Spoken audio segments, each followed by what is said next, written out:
Marie-Paul Roch. Il y a à peu près 20 ans que je me suis mise à peindre à l'aquarelle. Mais avant, j'avais fait l'école des beaux-arts en section architecture, ce qui m'a donné une bonne base de dessin. J'aime beaucoup la vie à l'extérieur, me promener, et ça m'a amené à peindre d'après nature. Je peins aussi un petit peu en atelier quand il fait vraiment mauvais temps, et à ce moment-là, je peins des bouquets, des paysages aussi, mais d'après mes photos. Bon. Bien, alors le matériel. Pour peindre à l'aquarelle, le matériel principal, évidemment, c'est la boîte. Moi, je peins avec cette boîte-là, qui a une quarantaine de couleurs, mais en fait, on peut très bien commencer avec une petite boîte comme celle-ci, qui a seulement 12 couleurs. Ce sont des boîtes d'aquarelle extra fines. Je déconseille celles qui sont de trop mauvaise qualité parce que vous aurez des problèmes. Les pinceaux, alors on peut très bien commencer avec un pinceau moyen comme celui-ci. Donc vous remarquez ces pinceaux spéciaux aquarelle parce ils ont beaucoup de poils, donc ils ont une grosse réserve d'eau.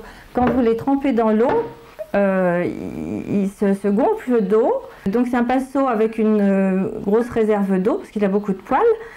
Et bon, un pinceau, ça s'utilise comme ça ou comme ça. Donc, quand ils sont neufs, ils sont très pointus et on peut tout faire avec un pinceau comme celui-là. En complément, donc on peut avoir un gros pinceau comme ça pour mouiller des grandes surfaces ou pour peindre des choses un peu grosses. Et un petit pinceau fin pour les détails. Vous aurez besoin aussi évidemment d'un crayon, une gomme, un taille-crayon.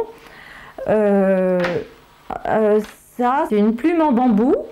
Que j'utilise beaucoup, surtout en hiver, pour les branches d'arbres fines et nerveuses. C'est un joli trait et ça, je montrerai plus tard l'utilisation de cet objet. Alors enfin, l'éponge qui permet essentiellement de nettoyer des endroits un peu ratés, hein, un peu trop foncés, ou de faire des petits effets, par exemple pour les arbres. Puis la lame de rasoir qui permet aussi des grattages, là aussi de rattrapage, ou aussi quelques effets, par exemple sur les écorces. Là aussi, je ferai une petite démonstration. Alors le drawing gum, enfin plutôt gomme à masquer, qui est une gomme liquide qu'on applique à la plume ou avec un petit morceau, éventuellement avec ça, qui encrasse les pinceaux, mais qui permet de réserver des blancs très petits, très fins. C'est la gomme sèche et on l'enlève ensuite avec le doigt et le papier apparaît sous la peinture. Assez pratique, mais à utiliser quand même avec parcimonie. Alors, le papier, il existe plusieurs types de papier. Là, j'en présente deux. Un papier pour débutants parce qu'il a un bon rapport qualité-prix. Donc il est pas cher, mais il a des inconvénients dont vous apercevrez rapidement. Et puis le papier d'arche que j'utilise moi-même, ces deux papiers pèsent 300 grammes au mètre carré. Je crois que c'est leur principale qualité. Il faut qu'ils soient lourds pour qu'ils ne gondolent pas quand ils sont mouillés. L'aquarelle, c'est un mélange donc d'eau et de peinture. Donc ce qui importe, c'est la dilution de la couleur. Elle doit rester transparente et en même temps, elle peut être vive ou très claire. Donc on va faire un exercice de dilution de la couleur que vous pouvez faire vous-même d'ailleurs si vous êtes tout à fait débutant. Alors là je choisis un bleu outre-mer et j'essaye de prendre un maximum de couleurs pour avoir la couleur la plus intense tout en ayant une couleur transparente. Et je vais faire un petit dégradé. Alors observez que j'utilise mon pinceau latéralement et non en descendant. Je rince mon pinceau, je rajoute un peu d'eau et je vais donc un bleu plus transparent, plus clair. Je refais la même manœuvre et le bleu devient de plus en plus clair. Je lave tout à fait mon pinceau et j'arrive au blanc du papier. Donc vous avez la gamme de tous les bleus outre-mer, du plus sombre au blanc du papier. Bon, on recommence l'exercice avec un rouge, l'alizarine par exemple, parce qu'il a une belle couleur vive. Donc voilà la couleur la plus intense obtenue avec ce rouge. Je lave un petit peu mon pinceau, je rajoute de l'eau en fait. Et vous remarquez que on ne recule pas, on ne remonte pas, parce que le résultat est plus transparent. Moins on retouche, meilleure est la transparence. La particularité de l'aquarelle, finalement, c'est qu'elle est constituée essentiellement d'eau et d'un petit peu de couleur. Donc, le fait que ce soit de l'eau va permettre de la faire diffuser. Et quand on place plusieurs couleurs l'une à côté de l'autre, elles vont diffuser l'une avec l'autre. Et le résultat sera tout à fait spécial. Résultat qu'on ne peut pas obtenir ni à l'huile, ni au pastel, ni à la gouache naturellement.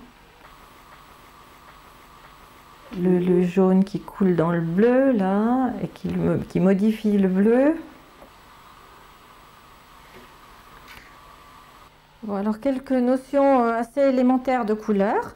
Il y a 3 couleurs primaires, le jaune citron, le rouge qu'on appelle magenta, et le bleu cyan. Les 3 couleurs primaires. Elles sont voisines de celles-là parce qu'on ne trouve pas toujours en fait dans les marques les couleurs exactes.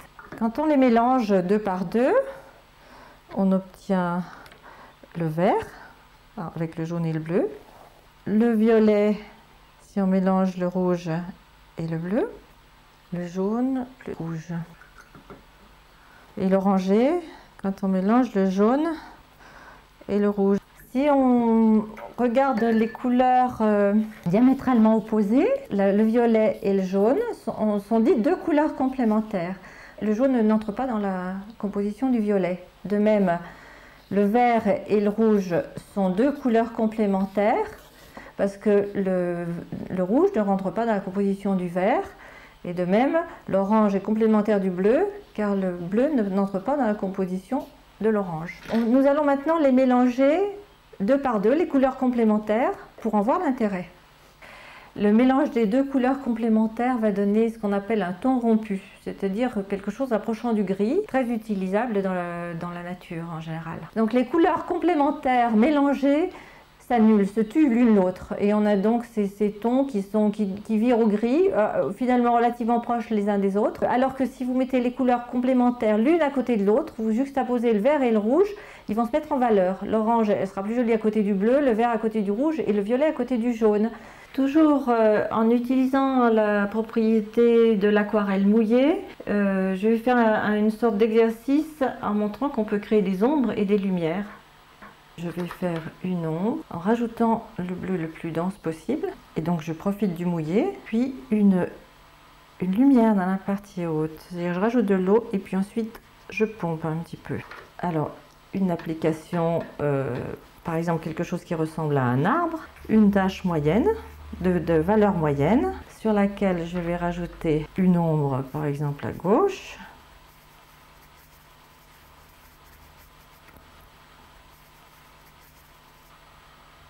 Une lumière ensuite à droite, en rajoutant un petit peu d'eau, je pompe et mon arbre prend un certain relief. Alors un jaune, un rouge, je me trompe de rouge, et donc j'obtiens un orange. Ça, le mélange a été fait au préalable dans la palette. Alors ensuite les mélanges de couleurs directement sur le papier. Je vais faire un mélange une fois sur le mouillé, je commence par le mouillé.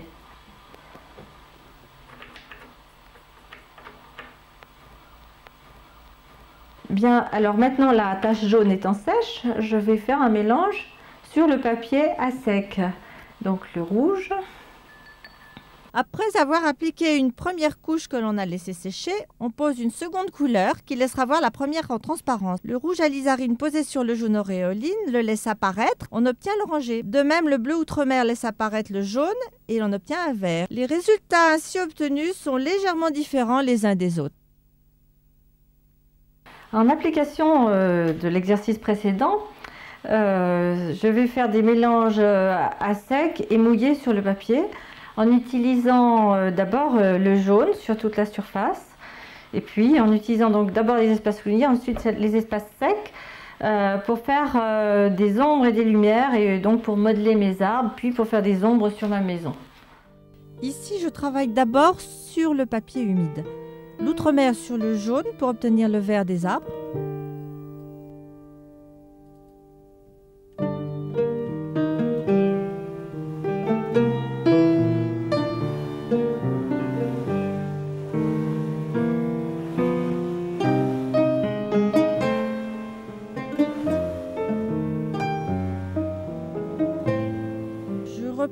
ensuite à sec le modelé des arbres, toujours avec de l'outremer.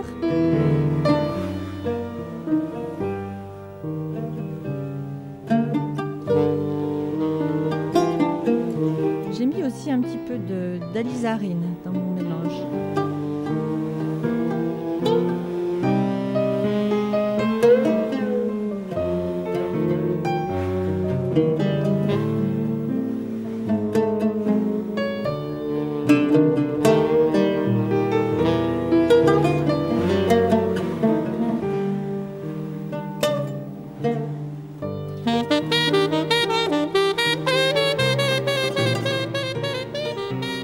Je reprends ensuite l'ombre sur la maison en utilisant un outremer légèrement teinté d'alizarine.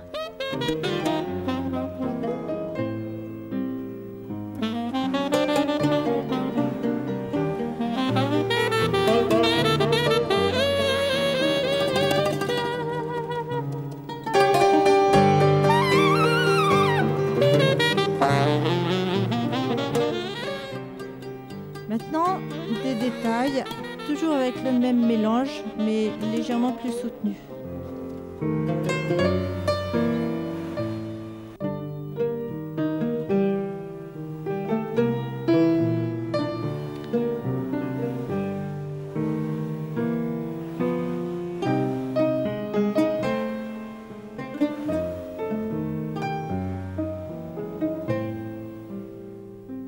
Enfin, je peins le toit maintenant bien sec en rajoutant une légère couche transparente de cramoisi d'alizarine. Maintenant, nous allons faire un dégradé. Pour faire un dégradé, il est nécessaire de pencher sa feuille, mettre un maximum d'eau sur le pinceau et préparer un peu de couleur avec un maximum d'eau. Donc, on fait une première bande. Voilà. Et là, l'eau doit couler et faire un bourrelet sur toute la partie inférieure de la bande. On remet de la couleur. Une seconde bande en reprenant juste le bourrelet. Là, je rajoute de l'eau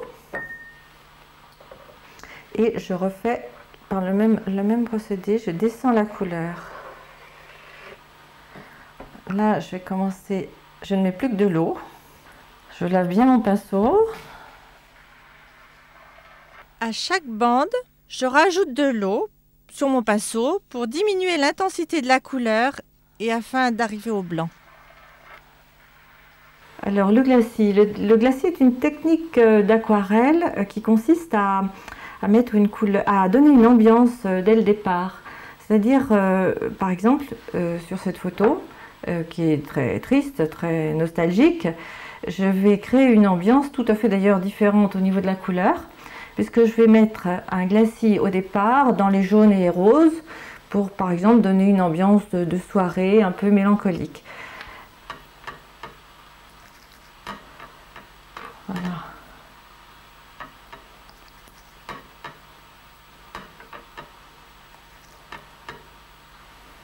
Je vais couvrir ma feuille d'une sorte de dégradé en utilisant le jaune auréoline qui a l'avantage d'être très transparent et le rouge cramoisi d'alizarine, lui aussi très transparent, puis je vais laisser sécher.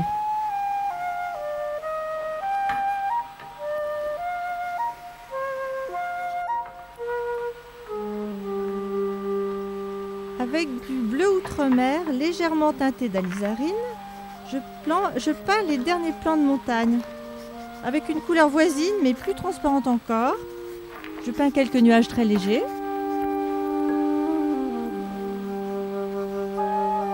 Maintenant les montagnes les plus proches avec un mélange plus soutenu d'outremer, d'alizarine et d'auréoline.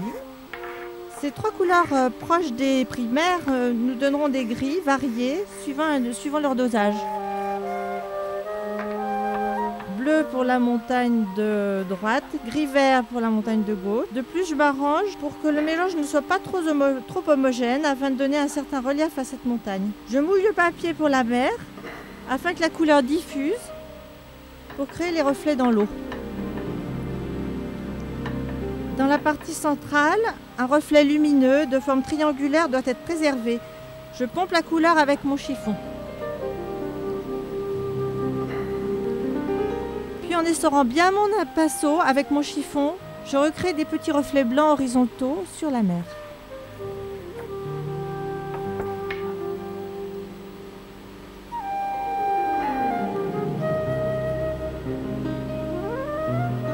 Grâce au glacis préliminaire, on obtient une ambiance lumineuse particulière qui accentue l'effet de contre-jour dans ce cas précis. Quand vous voudrez peindre un paysage en extérieur par exemple ou d'après photo, vous allez vous trouver rapidement confronté à certains problèmes. Par exemple, peindre un arbre, peindre un ciel, peindre des fleurs dans un champ. Donc je vais vous montrer un petit peu comment on peut s'y prendre, par exemple en premier pour les arbres. Voilà un arbre léger avec plusieurs troncs, faiblement éclairé dans la partie gauche. Je dessine légèrement l'axe, c'est-à-dire le tronc. Bon, dans ce cas, il y a un second tronc qui est situé un peu à gauche. Et le contour de l'arbre, l'enveloppe, enfin du feuillage, hein, de façon à respecter les proportions entre le tronc et le feuillage et à remarquer les particularités. Pour faire le feuillage léger, je frotte mon pinceau et je fais une tache plus légère à l'extérieur, un peu plus dense à l'intérieur.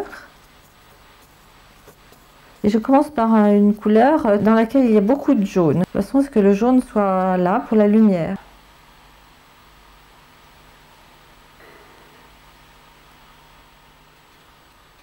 Je renforce donc le feuillage, surtout dans la partie droite, parce que j'admets qu'il est plus éclairé dans la partie gauche, tout en faisant bien attention à ne pas l'alourdir, parce que c'est un feuillage très léger sur ma photo. C'est un arbre à feuillage très léger. Je vais changer de pinceau et je prends une couleur assez proche, dans laquelle je fais rentrer un peu plus de rouge, de façon à assombrir.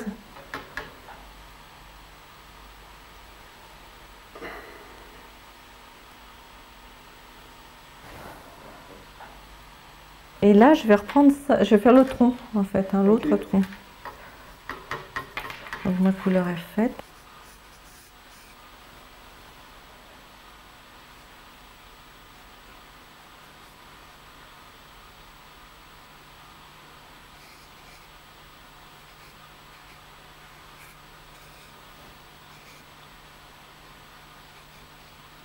Alors un second arbre assez différent, beaucoup plus dense et éclairé par le dessus. Donc l'ombre se trouve située entièrement dessous. C'était à l'automne, je vais accentuer l'effet d'automne avec des couleurs plus jaunes et orangées.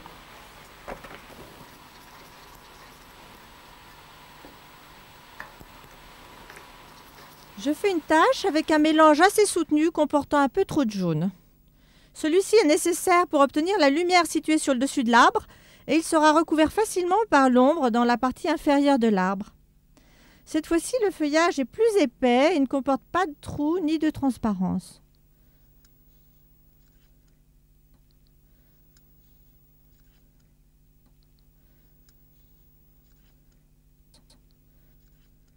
Avec un mélange de vert émeraude et d'alizarine, ces deux couleurs complémentaires mélangées ensemble créent un gris-vert, comme je l'ai expliqué précédemment. Je pose une ombre légère en profitant du mouillé. Avoir des choses légères, des taches légères. Plus d'ombre en bas.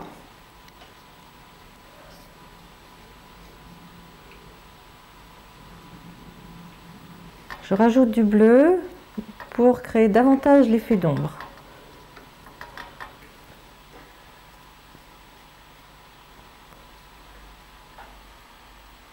Le tronc.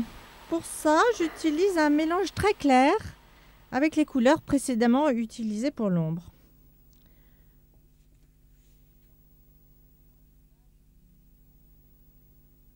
Ensuite, je vais rajouter une ombre là aussi, juste sous le feuillage, toujours avec le même mélange, encore plus soutenu.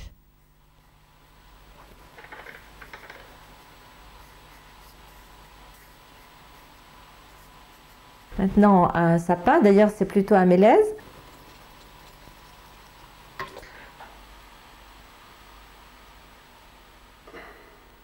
En utilisant la pointe de mon pinceau, je vais dessiner le sommet du mélèze en remarquant bien le mouvement des branches vers le haut et en utilisant un vert émeraude à peine mélangé de rouge pour l'atténuer un peu.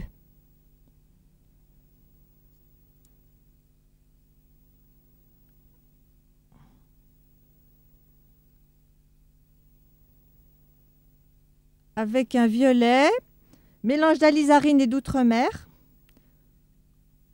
je continue l'arbre en descendant. Le violet se mélange sur le papier avec le vert émeraude humide. Et il va créer un gris vert sombre pour les parties ombrées de l'arbre. Je vais poursuivre le dessin de l'arbre en alternant le vert et le violet. Vous remarquerez que le tronc n'apparaît que par endroits dans la masse du feuillage. Il est tout à fait déconseillé, et ceci est valable pour tous les arbres en été, de peindre le tronc avant le feuillage.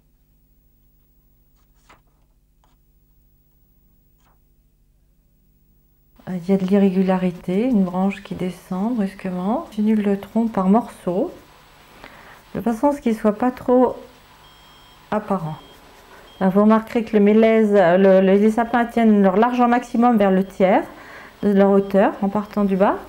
Je profite du mouillé pour faire apparaître le tronc par endroits seulement et reprendre certaines zones plus ombrées que d'autres.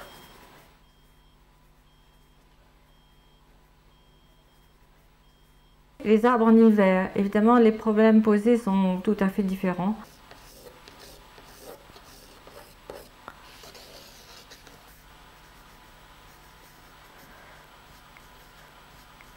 Alors, je fais les branches principales avec ce pinceau-là. Je vais retoucher tout de suite les ombres, parce que les branches portent ombre sur le tronc et il y a donc des ombres assez marquées. Pour peindre les petites branches, je vais utiliser ma plume en bambou.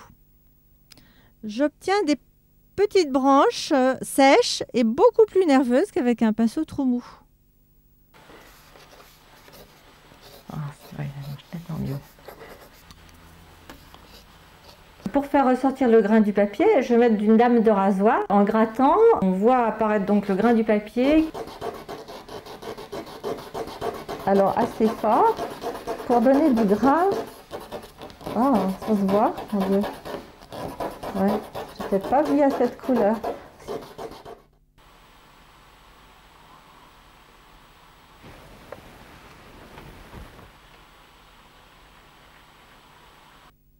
Je cherche un vert à partir d'un mélange de jaune auréoline, de vert émeraude et de rouge alizarine. Ensuite, à l'aide de l'éponge, je tamponne le papier et j'obtiens un feuillage léger.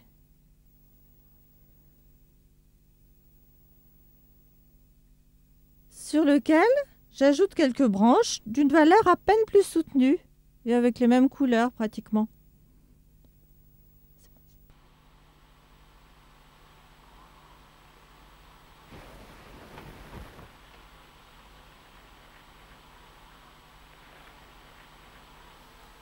Je vais faire un champ donc très fleuri dans lequel il y aura beaucoup de marguerites. Les marguerites, c'est le blanc. Et le blanc, c'est très joli parce que ça met en valeur les autres couleurs. Pour ça, je vais être obligée d'utiliser le drawing gum parce que les blancs vont être très petits et dessinés.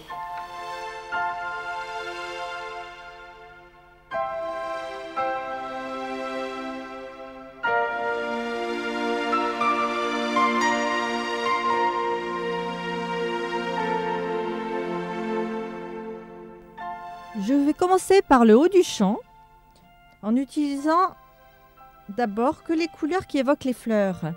Ici rose garance, jaune de cadmium clair, et en balayant horizontalement la feuille, ce qui évoquera les traînées de fleurs à distance.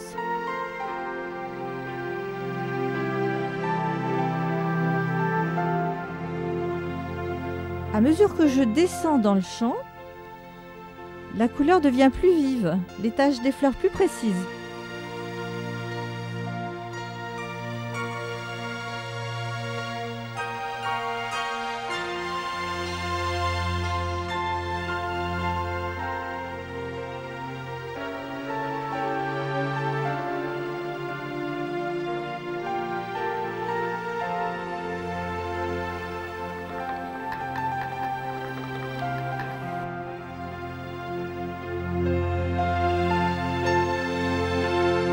J'ajoute des mauves.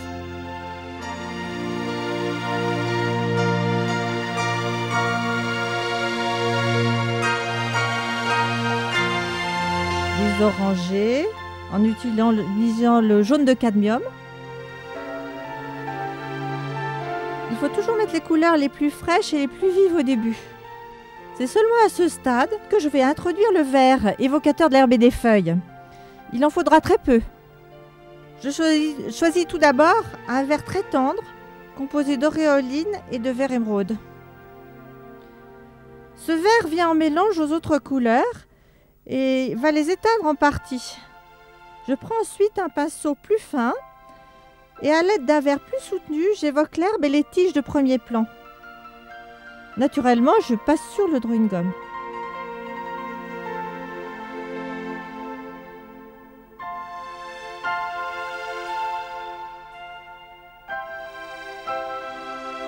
Avec des couleurs plus éclatantes, je reprends donc tous les premiers plans des détails de fleurs.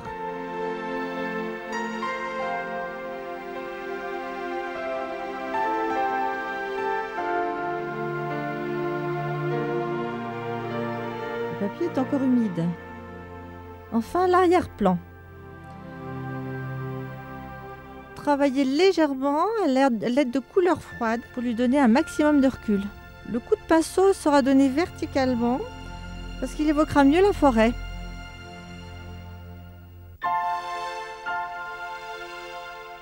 Je reprécise à nouveau, et cette fois-ci à sec, quelques fleurs très détaillées, tout à fait en bas du champ, donc très proche de nous.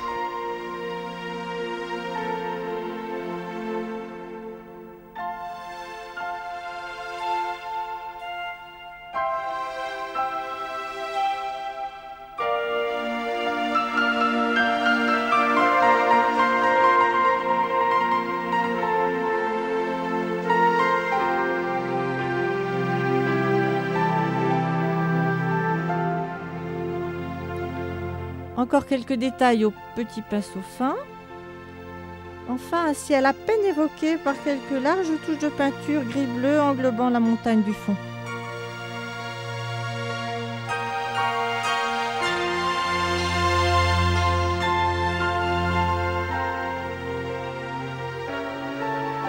Ensuite, on enlève le drawing gum en frottant avec le doigt.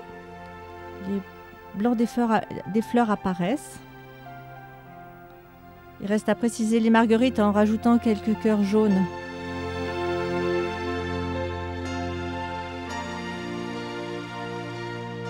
Je vais maintenant peindre un bouquet.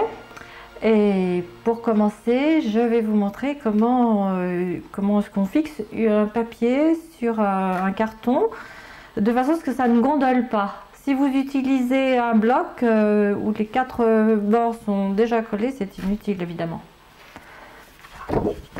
Donc on mouille largement toute la feuille. Voilà. Et on fixe avec 4 bandes de craft.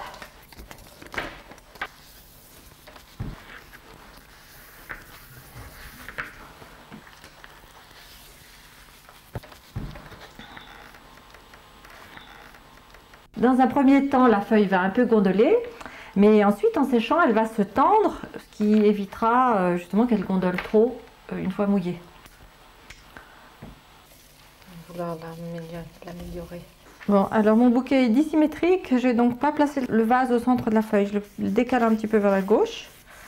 Je mets le vase assez bas, mais pas tout à fait ras de la feuille parce qu'il y a quelques petits pétales qui sont sur le support, sur la table, et je pense que je les peindrai.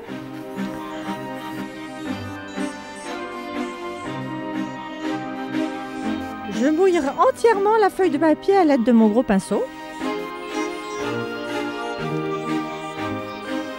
Sur le papier humide, je pose chaque couleur rapidement. Rose Garance pour les fleurs pâles.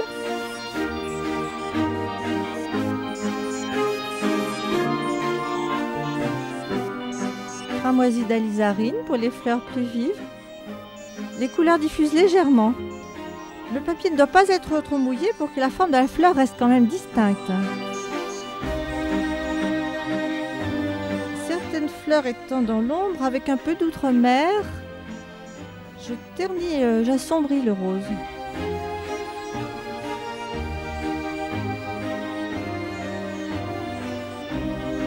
Je continue ensuite avec le vert tendre pour le feuillage le plus éclairé.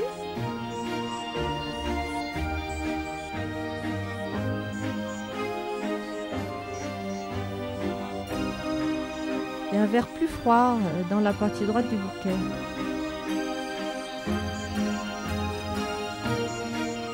Ensuite le vase. Le papier a séché.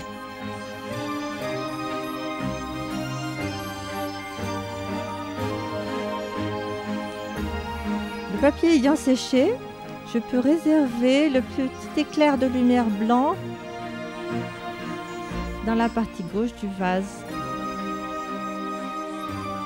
Je contourne aussi avec soin les fleurs pâles.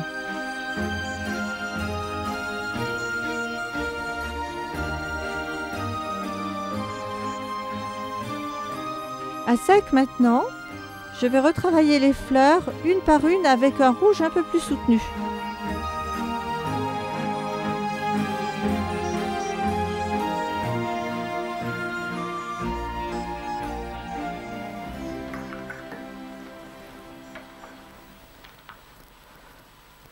Les verts sont assez variés suivant leur éclairage. Ils sont souvent mélangés aussi de rouge, car le feuillage de ces fleurs pourpre, c'est un cerisier du Japon.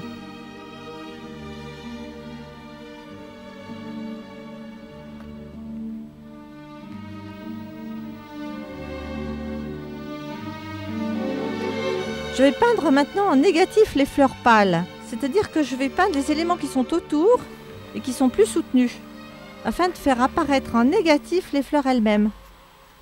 Pour cela, il est nécessaire de bien les dessiner auparavant.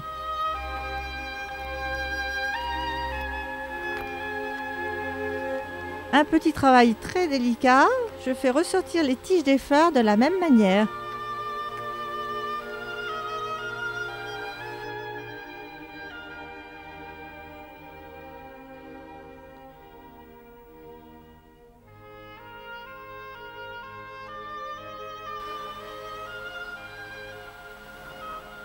Avec un mélange de garance rose et d'outre-mer, je détaille les fleurs pâles à l'aide d'un petit pinceau.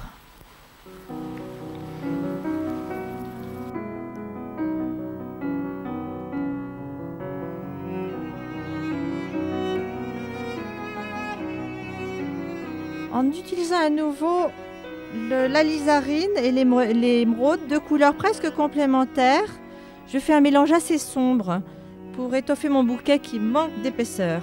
Et puis pour donner aussi des accents qui donneront un peu plus de vie à l'ensemble.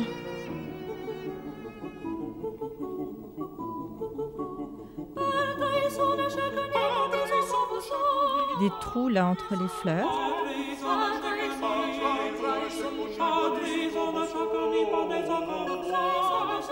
Quelques ombres plus fortes.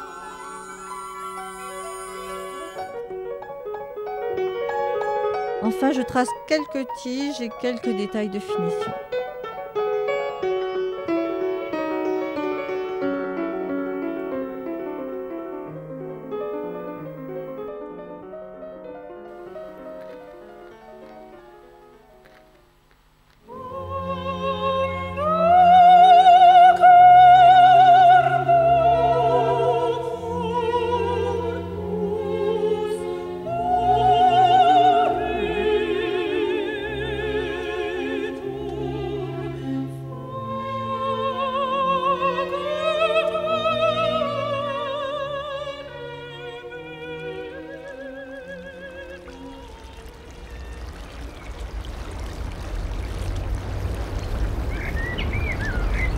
Quand on s'installe dans la nature, le premier problème qui se pose, c'est le cadrage, parce que par rapport au travail d'atelier où on travaille souvent sur photo, le cadrage est déjà fait. Donc là, il va falloir que je choisisse le cadrage qui est souvent un choix un peu difficile.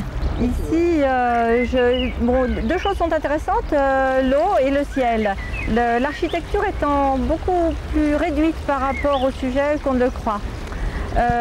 Dans ce cas-là, j'ai le choix entre un cadrage au tiers du pont ou aux 2 tiers. Je vais choisir le tiers parce que le ciel est aujourd'hui plus intéressant que l'eau.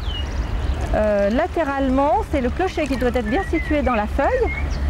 Je vais le mettre légèrement à gauche de façon à avoir quand même les maisons de droite.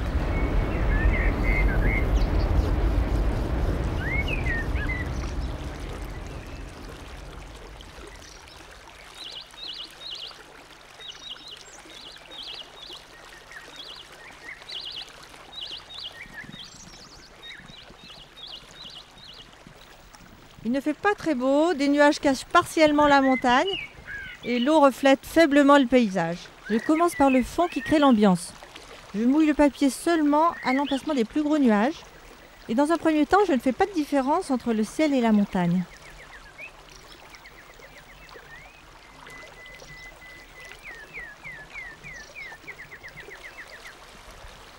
Avec un bleu très éteint, je peins les morceaux de montagne qui apparaissent entre les nuages. La couleur va diffuser dans les parties mouillées des nuages. J'utilise l'éponge pour atténuer les contrastes trop prononcés. Après avoir mouillé le papier sur toute la surface de la rivière, je peins des reflets principaux à l'aide de petites touches horizontales.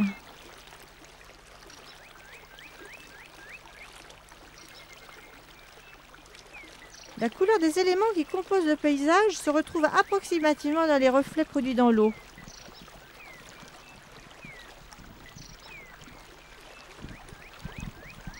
Ici, le reflet des berges qui sont en herbe, donc ils font des reflets verts, et le reflet du ciel à côté.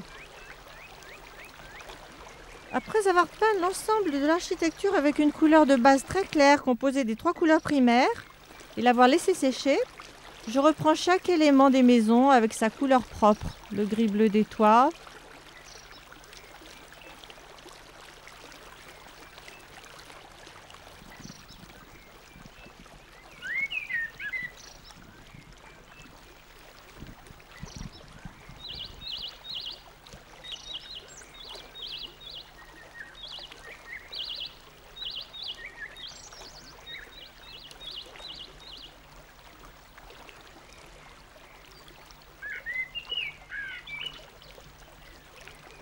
Ensuite, les ombres, pour lesquelles j'utilise surtout le bleu outre-mer, légèrement terni en le mélangeant avec du rouge de cadmium, qui est pas très loin de sa couleur complémentaire.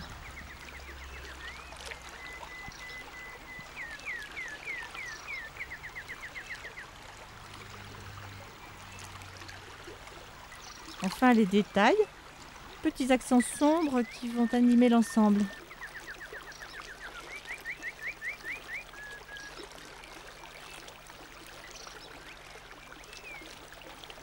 Enfin, en surimpression, je vais rajouter les arbres de tout premier plan qui vont donner plus de profondeur à l'ensemble du paysage.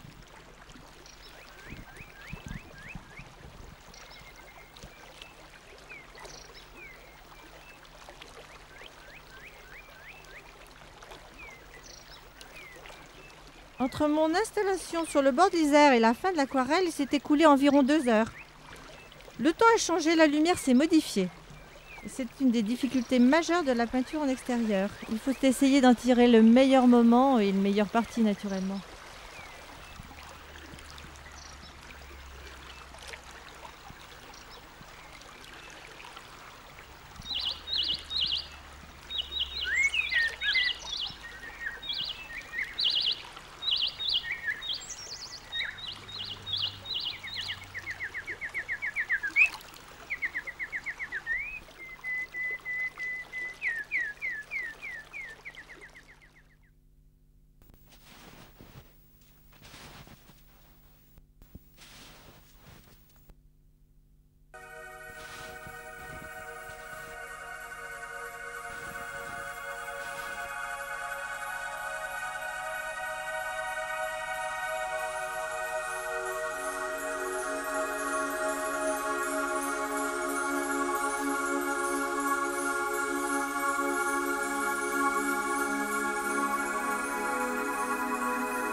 Dans un paysage de neige où le blanc domine, on peut se servir du drawing gum. Mais il ne faut pas en utiliser trop. En fait, je n'en mets que pour les tout petits blancs qu'il pourrait être difficile de réserver. Par exemple, la neige qui est restée sur le dessus des cheminées ou sur les branches des arbres proches. Ils seront d'autant plus intéressants qu'ils ressortent sur un fond sombre, ces blancs. Je commence à peindre le ciel, qui est intéressant dans ce cas parce qu'il est assez nuageux. En plus, il fera apparaître le contour de la montagne enneigée. Je mouille largement les zones de nuages.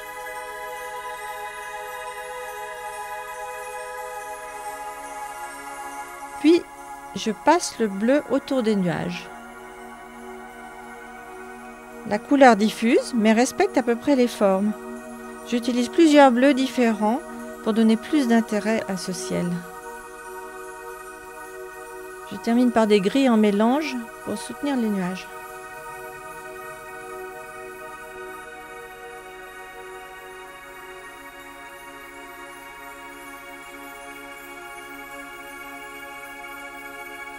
Pour peindre la forêt sur la montagne très enneigée ce jour-là, j'utilise un gris pâle. J'essore un peu le pinceau et je le frotte sur le papier, de façon à laisser apparaître le grain du papier.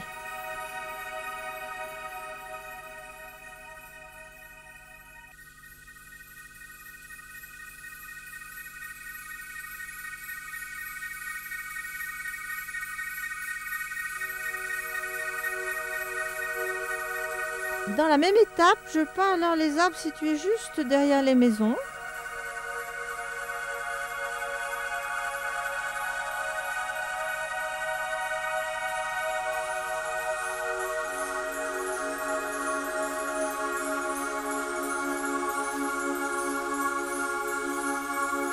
Sur la tache floue de ces arbres, à l'aide de la plume en bambou, je rajoute des branches précises et des troncs fins qui vont se détacher sur la neige.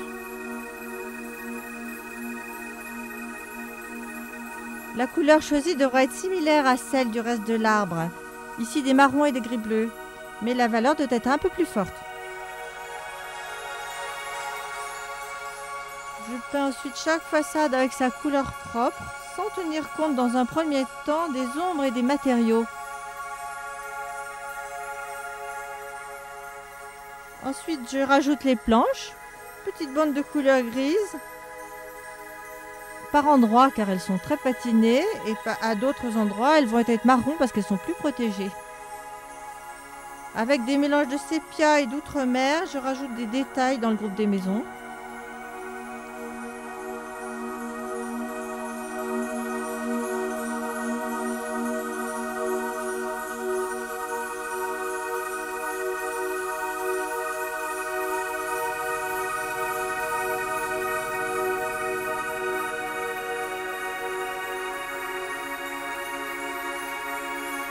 À ce stade, je rajoute des ombres sur les maisons. Elles vont donner l'ensoleillement.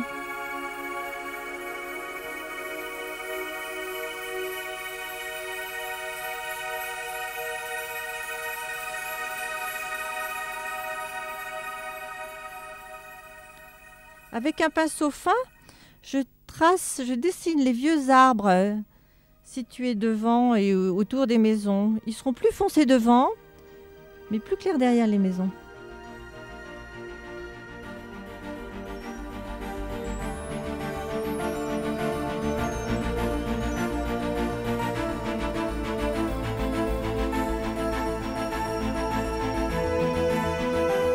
Enfin, des ombres sur la neige, avec de l'outre-mer à peine atténuée pour modeler les reliefs sur la neige. Attention, les coups de pinceau doivent être toujours donnés dans le sens de la pente.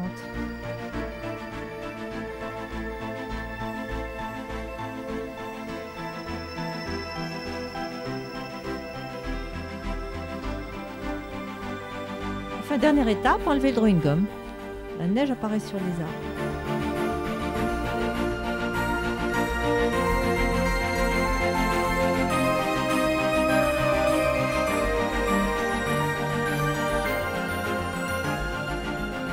Je pense que quand on peint dans la nature, l'environnement est très motivant.